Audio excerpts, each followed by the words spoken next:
Ó, gente, hoje teve queda no preço da gasolina. Mais uma vez, aparentemente vai cair 25 centavos. Não sei se vai chegar isso na bomba, né? É a quarta queda no preço da gasolina nos últimos 2 meses. Por que será? Será porque tem uma coisa chamada eleição pela frente? Veja só, o preço da gasolina só arrocha a vida do brasileiro nos últimos 4 anos. Mas agora a Petrobras decidiu que dá. Veja só, dá para baixar o preço da gasolina. Que coisa mágica, não é mesmo? Depois de 4 presidentes na Petrobras, agora descobriu-se que dá para fazer uma política de Estado junto com uma política de mercado. Afinal de contas, para que existem empresas estatais, né? Para cuidar das pessoas. Elas não são empresas puramente capitalistas de olho apenas no lucro pago aos seus acionistas, correto? Você tem uma empresa estatal por quê? Porque ela é estratégica, ocupa uma posição estratégica num setor estratégico, por exemplo, petróleo. É um setor estratégico, não é? E também porque ela pode ajudar, por exemplo, a compensar algumas coisas para a população, para que a população tenha mais dinheiro no bolso, não gaste tanto com gasolina, por exemplo. Muito bem. É o que a Petrobras vem fazendo nos últimos anos no Brasil?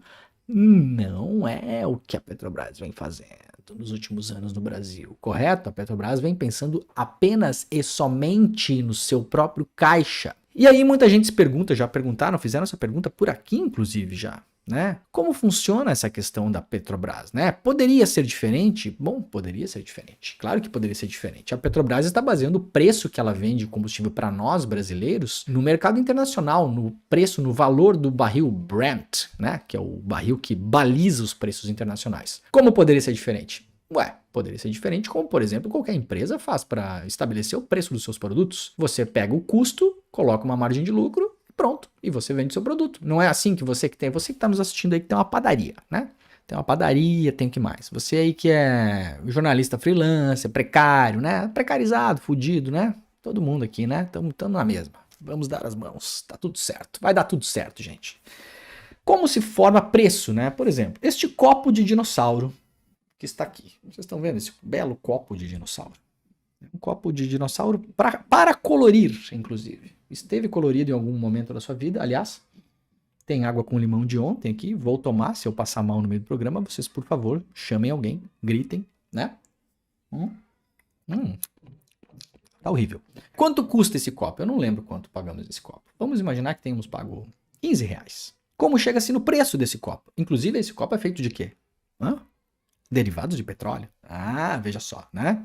Bom, você pega o custo do copo, quanto custou o material para fazer o copo, a mão de obra, né? A logística, né? Tudo. Você pega todo o custo, né? E aí você coloca assim um preço nele, imaginando quanto vai ser a sua margem de lucro. Então vamos supor que o copo tenha custado, imagina que esse copo tenha sido fabricado na China, né? Não conseguiremos averiguar agora. Então não falaremos cientificamente, mas vamos imaginar que tenha sido fabricado na China. Então, se esse copo custou R$ 15, eu posso imaginar que o custo dele, efetivo, deve ter sido, sei lá, 30 centavos de dólar. É tipo isso, né? Não vai ser muito mais do que isso, né? 40 centavos de dólar, sei lá. E aí esse negócio viajou o mundo, poluiu tudo que encontrou pelo caminho para chegar aqui na minha mão para eu estar tomando essa água de ontem. E aí, o dono lá do lugarzinho que eu comprei comprou esse copo a R$ 7,90, sei lá eu. E decidiu, eu tenho os meus outros custos agregados aqui na minha loja, não tenho? Tenho funcionário, tenho luz elétrica, tenho internet, tenho tudo, segurança monitorada, sei lá, tem as coisas todas, né? Água, gás, folha de pagamento, impostos, tudo. Então, se eu pago R$ 7,90 nesse copo aqui, na real ele entra na minha loja já custando R$ 11,20. Né? Então, quanto eu quero que seja a minha margem de lucro? Eu quero ganhar, sei lá, R$ 3 limpo por copo, descontando os impostos e tudo. Então, eu vou botar esse copo à venda aí por R$ 13, 14, R$ 15, R$ 16 e faço meu preço. Pois é, poderia ser feito assim com o combustível. Como, aliás, foi feito assim com o combustível. Durante décadas na Petrobras. Veja só, historicamente a Petrobras nunca ficou seguindo o preço internacional do petróleo para precificar o seu preço interno. Vocês entendem? Isso é uma coisa recente, né? Muito bem. E aí perguntemos o que acontece. Agora está caindo o preço do petróleo, não é? E aí a gente pergunta, quem lucrou durante esses 4 anos do governo Bolsonaro com a Petrobras arrochando o preço da gasolina para todos nós, o preço do combustível em geral, né? Quem ganhou? Quem ganharam foram os acionistas. Muito bem. Aí você pensa, quem são os acionistas da Petrobras, né? Aí você pensa assim, eu sou acionista da Petrobras. Eu ganhei, porque eu tenho umas ações, eu investi lá. Investi R$ 1.100 no meu home broker. Eu sou acionista da Petrobras. Mas eu tenho uma má notícia para você. Você, como eu já falei no começo desse programa, você é um fudido. Você não é um acionista da Petrobras, você é um fudido. Sim, você é um acionista da Petrobras, você é o conhecido sardinha. Vocês sabem essa expressão, né, do mercado, dos mercados de capital? Você é um sardinha, você não é um tubarão. Você é um sardinha, né? Sardinha não come ninguém. Sardinha é um peixezinho pequenininho, é um fugido dos mares também, né? Tadinho da sardinha, mas é verdade, né? Na grande cadeia alimentar. E aí, meus caros, o que aconteceu? O preço do combustível vendido para brasileiros no Brasil, por uma empresa brasileira, a Petrobras, ele vinha subindo e continuou subindo. E eu vou mostrar para vocês agora uma coisa muito curiosa. Muito bem, o que estamos vendo aqui? Um gráfico do preço do combustível nas refinarias, tá bom? Vocês vejam lá que ele começa lá em 2021, vai subindo, chega lá no pico. Qual é o pico? O pico é, coincidentemente ou não, metade do ano, ou seja, encerramento do segundo trimestre da Petrobras. Então, este gráfico é o preço dos combustíveis. Os combustíveis foram subindo até o final do segundo trimestre da Petrobras. E a Petrobras, então, teve um primeiro trimestre, um segundo trimestre muito bons. E anunciou, no final do segundo trimestre, que distribuiria parte dos seus lucros aos acionistas. E a Petrobras está distribuindo lucros recordes aos acionistas. E aí, quando eu falo para vocês lucro recorde, eu vou pedir para que vocês fechem o olhinho, quem está vendo a gente, né? Quem não está só ouvindo, muitos só nos ouvem pelo aplicativo do YouTube. Quem está vendo a gente, você pensa o seguinte, a Petrobras vai distribuindo lucros ao longo da sua história. É do jogo capitalista, é assim que funciona o lucro, não é? E aí ela vai distribuindo. Aí eu falo para vocês, pensem o seguinte, a Petrobras está distribuindo agora, neste momento, lucros recordes para os seus acionistas, para as pessoas que detêm ações da Petrobras, para os verdadeiros donos da Petrobras. Que vocês sabem, não é só o governo brasileiro, correto? A Petrobras é uma empresa de economia mista. O governo brasileiro é o maior acionista e o principal acionista com poder decisório, mas não é o único. Pelo contrário, há vários outros acionistas. E aí vocês fechem os olhos e imaginem, bom, agora a Petrobras está distribuindo lucros recordes. Então você imagina que há quanto mais do que foi, por exemplo, no passado? 20% a mais já seria muito mais, né? 25% a mais, 30% a mais. Imagina você lá no seu negócio vendendo aquele copinho de dinossauro, você imagina de um ano para o outro, de um trimestre para o outro, nossa, eu vou ganhar 20% a mais, 25%, 30% a mais. Seria uma coisa espetacular, não seria? Ou você imagina 50% a mais, não seria espetacular? Ou 70% a mais, ou 80% a mais. Mas, meus caros, agora que vocês podem abrir os olhos, eu vou mostrar para vocês o gráfico de distribuição anual de dividendos pela Petrobras. Vocês estão conseguindo ver isso com clareza? Esse gráfico é um gráfico oficial. Para quem está só ouvindo, eu vou ler o gráfico. Vou ler o gráfico para vocês. 2019, primeiro ano do governo Bolsonaro, pagamento anual de dividendos da Petrobras. 8 bilhões. 2020, 6,6 bilhões. 2021, 72 bilhões. 2022, 86 bilhões. Vocês entenderam? Vocês sabem de onde vem esse dinheiro? Do teu bolso, otário. É tu que tá pagando essa grana, meu filho. Toda vez que você for abastecer o carro, você fecha o olho e lembra desse gráfico. Você pensa assim, nossa, então mentiram pra mim que se a Petrobras não acompanhar os preços internacionais, a Petrobras vai quebrar. Sim, mentiram pra você. Olha aqui, é óbvio que não precisa acompanhar os preços internacionais para ter uma empresa saudável. É evidente. Isso aqui tá escancarado na cara de qualquer pessoa que usar o Google. 2019, pagamento anual de dividendos pela Petrobras, 8 bi. 2020, 6,6 bi. 2021, 72 bi. 2022, 86 bi. Qual a empresa que está fazendo isso no Brasil hoje? Para quem está assistindo aí que gosta muito de falar em empresas privadas, privatização, tem alguma empresa privada que está fazendo isso no Brasil hoje? Não deve ter, né? Não deve ter, né? Então é óbvio que há uma outra maneira de fazer gestão dessa empresa, que não seja essa de botar a mão no bolso da população brasileira. E aí, muita gente fala o seguinte, mas peraí, tudo bem, tem essa grana toda aí que tá sendo paga, né, dividendos, mas o governo também é um acionista, não é mesmo? Ah, pois é. Então, o governo também é um acionista. E se o governo ganha uma grana como acionista, é bom para a população, correto? Porque se o governo é o principal acionista desse ano aí, desses 86 bilhões, né? O governo vai botar vários bilhões no bolso e isso vai ser investido para a população. Então, Leandro, você não entende como funciona. Na verdade, isso é ótimo. Quanto mais a Petrobras lucrar, melhor, porque ela vai distribuir mais dividendos e o governo vai ganhar muitos dividendos, porque o principal acionista da Petrobras é o governo, através do próprio BNDES, por exemplo, né? Um dos acionistas do governo, né? Esse raciocínio está correto? Esse raciocínio não está correto. E eu vou mostrar para vocês como não está correto nas palavras do próprio governo. Vejam só. Do total da distribuição dos dividendos, da última que teve, né? Desse total, o governo federal receberá 32 bilhões, tá? Então, daquele montante absurdo ali, o governo federal vai receber 32 bi, segundo a própria Petrobras, né? Então você pensa, nossa, que ótimo, né? Vamos investir isso onde? No Ministério da Educação, né? Vamos construir escolas, vamos fazer mais bolsa para as pessoas entrarem na universidade. Não é bem assim.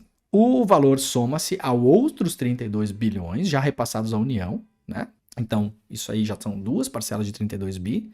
E deve ser usado para bancar o pacote de auxílios capitaneado como estratégia eleitoral do Bolsonaro. Essa é a hipótese eleitoral. Então, você, trouxa, que está pagando como eu o preço da gasolina atual, e mesmo que você não tenha carro, isso incide na comida que você come, porque ela é transportada por veículos movidos a combustão de derivados de petróleo, correto? Muito bem, você está fazendo sabe o quê? Fazendo com que a Petrobras tenha lucros absurdamente elevados, com distribuição de dividendos para acionistas de uma maneira como vocês estão vendo nesse gráfico. Absurda e completamente desnecessária em tratando-se de uma empresa estatal, que não deveria servir apenas aos seus acionistas, muito antes, pelo contrário, deveria ser sim uma empresa saudável, que pague bons dividendos, mas esse gráfico mostra o tamanho do absurdo que a gente está vivendo. E estamos ajudando a pagar o quê? A tentativa de reeleição do Bolsonaro. E essa, veja bem, talvez seja a melhor das hipóteses. Porque, diante dessa, digamos, acusação, né?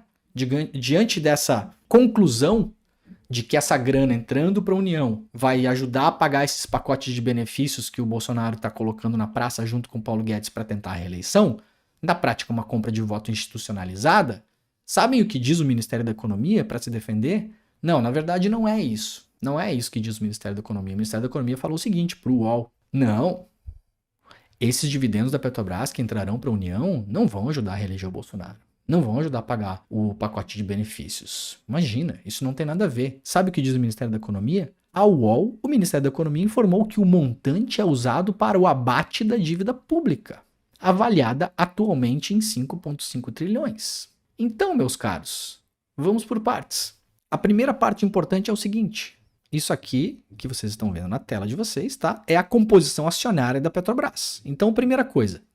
Quem ganha mais dinheiro quando a Petrobras divide o seu lucro com os acionistas? Primeira coisa importante da gente falar. Total do capital. 44% do total do capital da Petrobras hoje está na mão de investidores não brasileiros, ou seja, estrangeiros. Então, o que a Petrobras faz, esse grupo de controle aqui que vocês estão vendo em verde? É o governo, porque é grupo de controle, porque é a união com o BNDES, tá? Não é só uma coisa. E 18% são investidores brasileiros. O investidor brasileiro não é você, senhor Sardinha. Investidor brasileiro são grandes fundos, né? São os grandes fundos. É gente que tem dinheiro, não é você, tá? Então, o que se faz quando a Petrobras decide distribuir dividendos absurdamente pornográficos, como está fazendo agora, às custas da população brasileira, que está carregando esses investidores nas costas? A gente está fazendo exportação de dinheiro. O Brasil está exportando dinheiro. Está mandando dinheiro para fora do país, porque esses investidores não brasileiros podem decidir, né, fazer o que quiser com o seu dinheiro, inclusive mandar de volta para suas matrizes, sejam eles fundos, sejam eles investidores privados, sejam eles empresas que detenham pedaços da Petrobras, etc e tal. Então, a primeira coisa, metade desse dinheiro distribuído pela Petrobras vai para a mão de gringo. Primeira coisa. Então, a quem interessa a Petrobras ter esse lucro pornográfico desnecessário às custas da população brasileira? A quem tem o dinheiro na mão. Quem tem o dinheiro na mão, no caso da Petrobras, quase metade é gente que não é né? Investidor não brasileiro. Aqui as ações ordinárias, 41%. Aqui as preferenciais, 49% de investidores não brasileiros. Então, essa é a primeira coisa. E para além disso, se nós formos acreditar no que o senhor Paulo Guedes falou para a gente, né? Que metade, que o dinheiro que entrou para a União vai ser usado para pagar a dívida pública. Vocês sabem qual é o perfil da dívida pública brasileira? Eu fui procurar no site da Transparência o perfil da dívida pública brasileira. 62% da dívida pública brasileira pertence a bancos, mega fundos de investimento e investidores estrangeiros. Então, passo 1 para a gente rememorar. A Petrobras está cobrando um preço dos combustíveis no mercado brasileiro para que nós paguemos completamente fora da nossa realidade, de modo desproposital e desnecessário para a saúde financeira da empresa. Não precisa ser o preço que a gente pagou o combustível nos últimos 4 anos, tão alto quanto foi. Simplesmente não precisa. Onde está a prova disso? Nesse gráfico que você está vendo na tela. Olha a distribuição do pagamento anual de dividendos. Ele precisa ter esse salto absurdo que teve, completamente fora da realidade histórica da Petrobras, completamente fora da realidade histórica da empresa. Ele não é necessário. Se ele tivesse sido, em vez de 72 bi em 2021, se ele tivesse sido 15, 16 já seria o recorde histórico, batendo o recorde de 2009.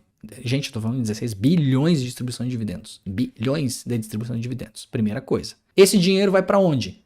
Na divisão da Petrobras. Metade desse dinheiro vai parar na mão de investidores não brasileiros. Ou seja, a gente está fazendo exportação de dólares. Primeira coisa. Esse dinheiro, se eles decidirem retirar os investimentos, voa do Brasil, vai embora. Ou se eles decidirem reinvestir esse dinheiro em outras coisas fora do Brasil, vai embora também. Então essa é a segunda coisa.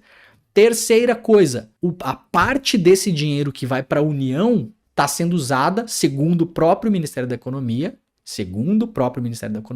a parte desse dinheiro que vai para a União é usada para pagar a dívida pública. A dívida pública está na mão de quem? Mega fundos, bancos e investidores estrangeiros. Então, vocês entenderam a quem foi beneficiado com esse grande esquema que foi feito com a Petrobras nos últimos anos? Muito se falou na corrupção da Petrobras, que houve, é óbvio. Agora, vamos historicamente, ao longo dos próximos anos, a gente vai ter que reassentar esse esquema aqui na história. Isso aqui é um esquema de transferência de fundo para rico. É basicamente isso que foi feito. E sabe quem pagou por isso? Nós, os trouxas, os fudidos. Foi isso que aconteceu. Então, meus caros, essa coisa de que o Bolsonaro está agora conseguindo baixar o preço da gasolina é porque é fim de festa. É fim de festa. Acabou esse mega ciclo. Esse mega ciclo de especulação, não de especulação, esse mega ciclo de gerência proposital do preço dos combustíveis da maneira como está sendo feito, com o objetivo de distribuir dividendos aos acionistas e usar esse dividendo para pagar a dívida pública, conforme o próprio Ministério da Economia. Quem são os acionistas? Metade dos acionistas são acionistas não brasileiros. Uma outra parte expressiva são mega fundos e mega bilionários. E o dinheiro que seria usado para dívida pública, para pagar a dívida pública, vai para mãos, mais de 60%, para mega fundos, bancos e investidores estrangeiros. Então, lembre-se disso e fique com mais ódio ainda quando você for abastecer o carro amanhã, mesmo que tenha caído 20 centavos o preço, e pense que mesmo o preço que está na bomba hoje, agora, é um preço abusivo, é extorsão estatal, institucionalizada, o que está sendo feito com a gente em relação aos combustíveis. Tá bom? É isso aí, galerinha.